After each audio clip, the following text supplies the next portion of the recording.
Hello, I'm Eszter Vajda. Welcome to SAW News, bringing you news, views, and entertainment from the South Asian community in the United States. Hello, I'm Eszter Vajda, backstage at the Democratic National Convention in Denver. Join me tonight on North Carolina Now as I bring you a conversation with two women who got primetime spots to give speeches at the convention. Our goal is to introduce you to citizens who in their own unique way contribute to the betterment of society. They could be part of a charitable or faith-based organization, spend a lifetime giving of themselves, or do small acts of kindness. President Barack Obama's new immigration overhaul may help at least 800,000 young undocumented citizens avoid deportation for 2 years. But how does this affect the Asian American community? Police have not found a motive nor have announced a suspect in the killing. Pakistan successfully tested a ballistic missile capable of carrying nuclear power just days after India launches its own long-range missile.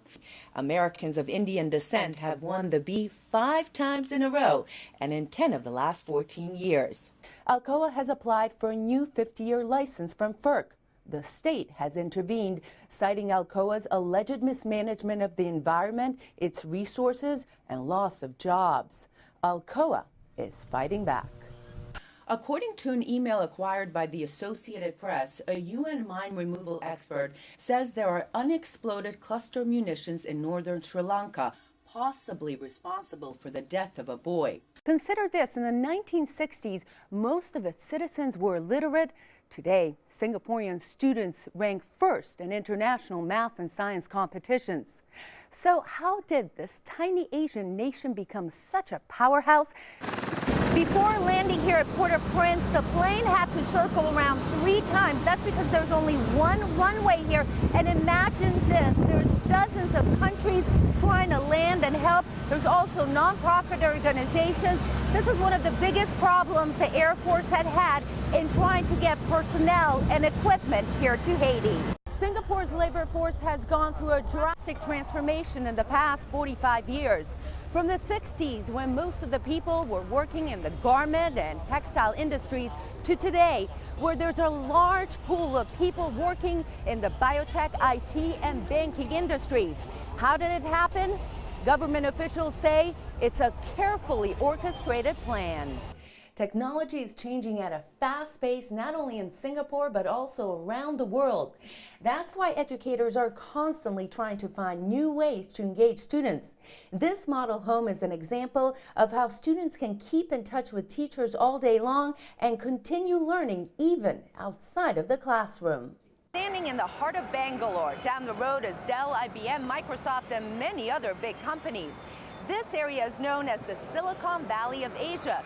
In fact, many economists say that India has one of the fastest growing economies in the world.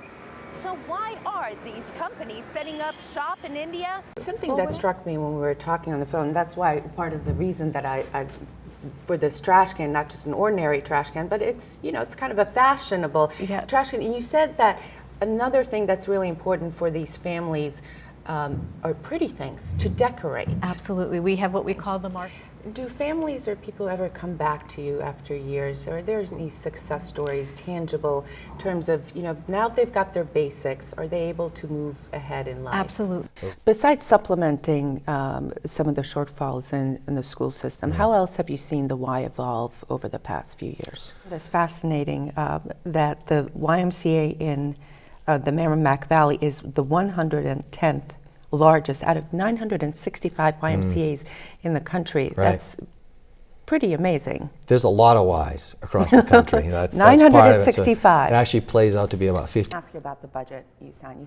You said it wasn't the best budget, although you reluctantly assigned it. Back in January, during your State of the State address, you talked about North Carolina's corn seed, that we will not hurt education in North Carolina. You even said that we would increase per pupil spending.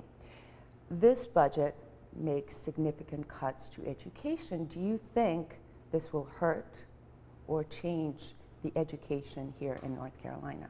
I think at the end of the day, when you add in the recovery dollars. The war in Iraq. Yes. There are those that say the insurgency has worked. There are those that say it doesn't. Regardless, it has raised a lot of questions about the role of the United States in these hotspots. We've seen Pakistan, Iran, we've just recently Georgia. When do we draw the line of going in or being just bystanders? Well, I think it depends on the individual situation. International community, 24 countries, including India and the United States, are not satisfied with what you have done. Venomous intent, which is incomparable.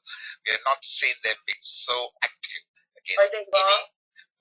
let me finish. Whether they're right or wrong is for you to decide.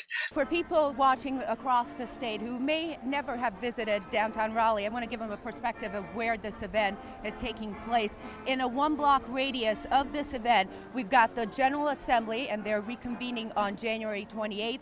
Down the block is the Lieutenant Governor's office, and this is a position that was held by Bev Perdue for 8 years, and it's a position now being taken over by Walter Dalton. Now, down the road is the old state capitol, and after the swearing-in ceremonies of today, that is where Bev Perdue will be taking office. And as we get into this, Videographer Mike O'Connell and I recently flew out of Pope Air Force Base to Haiti for a same-day relief mission. The mission began like many others, carrying crew and cargo. But when the C-130 cargo plane returned to the United States, it carried a very special group of orphan children. 3 weeks after the first catastrophic quake rocks the tiny Caribbean nation of Haiti, U.S. relief efforts continue to be deployed from Pope Air Force Base. You're literally the pebble, you're a pebble in the pond. What you do was going to have an effect for a long period of time. On the flight we accompanied were members of the 95th Civil Affairs Brigade from Fort Bragg. They're a highly specialized group on a 3-month mission to help Haiti get back on its feet. Right now the mission in Haiti is dealing with the assessing phase and then synchronization, coordination.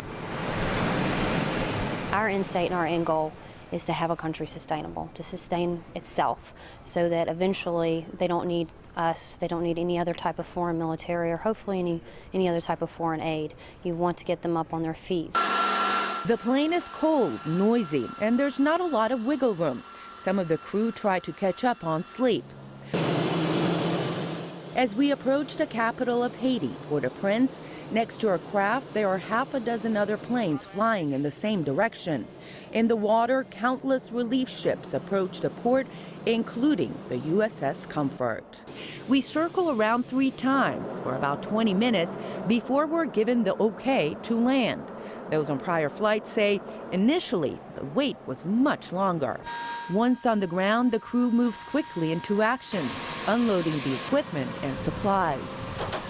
The airport is a frenzy of activity. There are planes, armed personnel, relief workers, and military and non-military vehicles zigzagging all over the runway. Refugees sit in rows under tents to avoid the blazing sun. They wait patiently for their turn to get on a plane. The small airport's terminal is condemned, so there's nowhere else to wait but outside. Soon we are informed that the aircraft will be carrying passengers back to the United States. 45 orphans and 10 civilians accompanying them. What's the state of mind of these children? I think they're really excited. They're sweet. They're excited. They're looking at airplanes and a lot of happiness. No real fear. Maybe some exhaustion, but not fear. We tried to speak to some of the children. Many don't speak English, and understandably, were overwhelmed by all the commotion.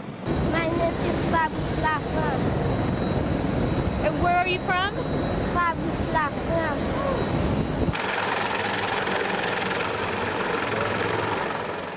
Some of the children lost their families in the earthquake. Others come from orphanages and have been in line to be adopted by families in the United States. From Miami, where are they going? Hopefully to their families. All over the country? I think they're all over the place. We've seen Utah, Colorado, a lot of eager families hoping to get their hands on their new babies. And because of the quake, it's been expedited. Yeah, that's exactly right. Like this father from Florida, many have been waiting for years for the adoption process to go through. Yeah, just dealing with all the bureaucracy of the Haitian government and just, it's just been a long process. What is it like to finally get through your children? It's been quite the adventure. Long time coming, It's this particular trip has been incredibly exhausting, but it's well worth it to have knowing that our children are coming home. Bit of relief? Oh yeah, as soon as I step foot on that plane, I know that we're going, because it's been a really chaotic trip. Before boarding the aircraft, U.S. and Haitian officials reviewed documents and discussed details of the orphans' departure. Others, like ICE Supervisor Mackie Spear, offer the children a safe place to rest. She doesn't look like she wants to let go of you. I think she's pretty comfortable. I think she feels kind of safe right now. And for a while, the children can rest knowing they are in safe hands. But there are a lot of unknowns ahead and thousands who still need to be rescued. How do you feel about all the children that don't get this opportunity? That's a tough nut to crack. You can only help so many, so you help those you can, and you wish for the best for the rest. After less than 2 hours on the ground and more than 12 hours after the mission started in Fayetteville, the air crew of the C-130 prepared the craft to carry their newest cargo, 45 Haitian orphan children to their new home, the United States. What do you want to say to the troops, to Americans who getting you out here? Thank you. In part 3, watch as the orphan children land in Miami, and we debrief with Colonel James Johnson, commander of the 43rd Airlift Wing and installation commander at Pope Air Force Base. We talk about the historic nature of Operation Unified Response.